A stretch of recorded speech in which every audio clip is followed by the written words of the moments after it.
Maayong adlaw igsuon ug ani ana sab kita karon sa lahi nga higayon aron sa pag-uban-uban sa kini nga video ug tuoi igsuon nga ang Dios adunay buhaton sa imong kinabuhi karon.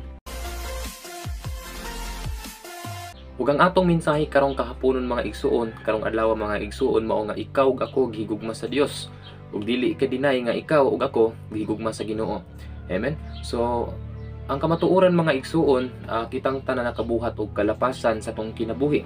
Sumala sa giingon sa Roma 3:23 nga ang tanan nakasala ug nakabsan sa himaya sa Dios ug ang bayad sa pagpakasala nga atong gibuhat mga igsuon sumala sa giingon sa kasulatan usab giingon sa Roma 6:23 nga ang bayad sa pagpakasala mao ang kamatayon ug tungod sa pagpakasala nga atong nahimo nining kalibutan ng mga igsuon mao ni rason nganong sa umaabot kita maimpyerno ug ang kamatuoran mga igsuon human sa kamatayon nato nining kalibutan na kitang tanan deserve gayud nga maimpyerno. Ngano man, tungod kay kita nagbuhat matag mga kalapasan ni ining kalibutana. Ug ang kalapasan nga atong gihimo nining kalibutan ng mga igsuon kini mga pagpakasala. Mao ni maghatod kanato ngadto sa impyerno. So mao nang deserve gyud natong maimpyerno tungod kay diri nga buhi pa ta nagbuhat man tag daghang mga kalapasan. Sa man nga mga kalapasan mga igsuon nga atong gipanghimo nining kalibutana. Kung ang Biblia matong susihon mga igsuon dinhi sa gipadayag 21:8 ang giingon sa Biblia, apan ang mga talawan, ang mga wala magtuo, ang mga malaway, ang mga mamumuno, ang mga makikilawason, ang mga salamangkiro, ang mga nagsimbag mga Diyos-Diyos ug ang tanang bakakon, itambo gayud sa linaw nga kalayo kasupre nga mao ang ikaduhang kamatayon.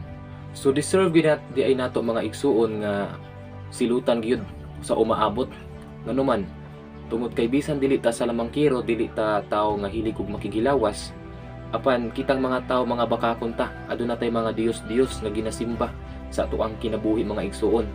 Mao na nga mga pagpakasala nga atong gihimo dining kalibutana ug atong hinumduman nga ang sala mga igsuon mo hinungdan nganong kita maimpyerno. So kini ding atong pagsimbag mga Dios kining atong pagka bakakon mao ni rason nganong kita maimpyerno sa umaabot. Pero dili ta angay maguol mga igsuon tungod kay ang Dios nagprovide og solusyon sa atong problema sa sala, which is ang kamatayon sa iyang anak nga mao si Jesucristo. So ang giingon dinhi sa Juan 3:16 mga igsuon, ang pinakasikat nga bersikulo nga atong makita sa Facebook. Kay gihigugma pag-ayo sa Dios ang kalibutan ug tungod niini gihatag niya ang iyang bugtong anak aron ang tanan nga motuo kaniya dili malaglag kundi dili makabaton hinuon sa kinabuhing dayon. Dili na day kita dapat mabalaka mga igsuon tungod kay gipadala naman sa Dios ang solusyon sa sala nga atong nahimo. Pinaagi kang Hesukristo mga igsuon, pinaagi siyang kamatayon, pinaagi sa kamatayon sa anak sa Dios nga mao si Hesukristo, kita naluwas sa unsang pamaagi. Kung atong tuhuan ang gipadala sa Dios nga mao si Hesukristo, kung atong tuhuan nga ang pagkamatay ni Hesus dito sa cross alang sa atong mga sala. Dili ako nag-ingon mga igsuon, kundi ang Biblia mga igsuon. So mao na siya nga nganong gibuhat man to sa amahan, nganong iya man yung gisakripisyo ang kinabuhi sa iyang bugtong nga anak. Ug ganong gibuhat masad ni Hesukristo sa walay pagpanuko sa iyang kasing-kasing nga iyang ihatag ang iyang kinabuhi para kanato nga mga nagbuhat og sala. Ang giingon sa unang Timoteo 2:4 mga igsoon nang giingon dinhi, buot sa Dios nga maluwas ang tanang tawo og mahibalo sa kamatuoran. So nganong gihatag sa Dios ang iyang bugtong nga anak ug nganong gibuhat ni Hesukristo nga iyang ihatag ang iyang kaugalingon nga libre para sa atong mga sala tungod kay buot sa Dios nga ang tanan maluwas. So ang rason nganong si Kristo nagpakamatay tungod kay buot sa Dios nga ikaw luwason sa Ginoo. Tungod kay buot sa Dios nga kitang tanan luwason sa Dios apan sa unsang pamaagi nga kita maluwas. So sumala sa akong gisgutan ganina nga maluwas kita kung atong tuhuan ang ipadala sa Dios nga mao si Hesukristo. Kung atong tuhuan ang kamatayon ni Kristo nga alang to sa atong mga sala ug mao toy bayad sa atong sala nga nabuhat nining kalibutana mga igsuon. So piniagi ni ato maluwas kita. Maluwas kita pinaagi lamang sa dugo ni Hesus dili sa relihiyon. Maluwas kita pinaagi lamang sa gipadala sa Dios nga mao si Hesus. Maluwas kita pinaagi lang kang Hesukristo. Sumala sa kasulatan sa Juan 14:6 nga niingon si Hesukristo nga ako ang dalan, ang kamatuoran ug ang kinabuhi. So ang kaluwasan day mga igsuon pinaagi lang kang Hesukristo. Tungod kay siya nag-ingon siya ang dalan. Ang dalan paingon sa kinabuhi, ang dalan paingon sa kaluwasan. Nagpasabot na mga igsuon nga dili gyud ta kaluwas sa tong kaugalingon. Nganuman, tungod kay bugtong si Hesukristo lamang, bugtong anak sa Dios lang ang makaluwas nga ni kanato mga igsuon. Ang giingon sa Biblia mga igsuon dinhi sa Epeso 2:8, Kay pinaagi sa pagtuo na maluwas kamo tungod sa grasya sa Dios. So pinaagi sa pagtuo na to mga igsuon kang Hesukristo, makabaton kitag kaluwasan. Dili na pinaagi sa tong kusog kundi grasya kana nga gikan sa atong Dios. Duha ka rason nganong kinahanglan nga makabaton kag kaluwasan mga igsuon.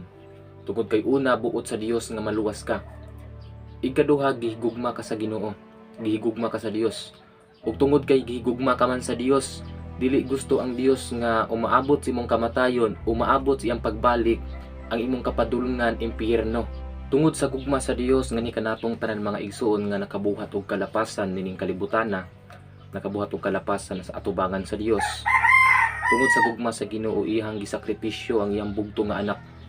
Iyang gihatag iyang bugto nga anak nga mao si Jesus bisag sakit sa iyang kasing-kasing. Ang tinuod mga igsuon, dili gyud ta angayan nga pakamatian sa atong Dios tungod kay kita makasasala man. Pero tungod kay gihigugma man ta sa Dios, mao nga iyang gibuhat gyud ang tanan bisag dili ta angayan mga igsuon. Kung buot nimo nga makabaton og kaluwasan nini mga orasa mga igsuon, gi-challenge ti ka sa pag-ampo ngadto sa atong buhi nga Dios nga mao si Hesukristo. Pinaagi sa pagpangayag pasaylo sa atong mga kalapasan, sa paghatag sa atong kinabuhi ngadto kaniya, ug sa pagdawat kang Kristo sa ato ang tibuok nga kasing-kasing. Ug pinaagi na ng mga igsuon, 100% sure atong madawat ang kaluwasan tungod kang Kristo. God bless igsuon og dili lang ta kutob. Ug kung imo ning nakita nga video dinhi sa Facebook, ayaw kalimot sa pag-like and share. Ug kung imo ning nakita sa YouTube, ayaw usab kalimot igsuon sa pag-subscribe. To God be all the glory igsuon, o God bless natong tanan.